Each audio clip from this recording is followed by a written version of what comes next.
Gates open, they're up and racing.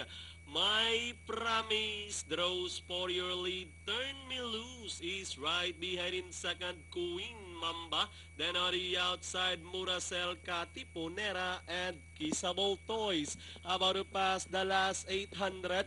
My Promise by half length. Turn Me Loose is on the outside. Now throwing a challenge, then closing in third, Katipunera. Running on the outside, Muracel. Then comes Queen Mamba and Kissable Toys as they head to the last 450. Turn Me Loose. Now the leader followed by My Promise by the rail.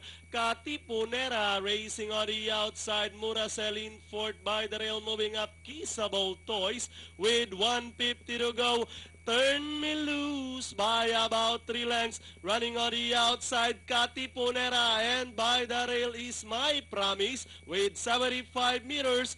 Turn Me Loose, winning this race over Katipunera, My Promise, Kissable Toys, then comes number 5, Queen Mamba, and Muracel.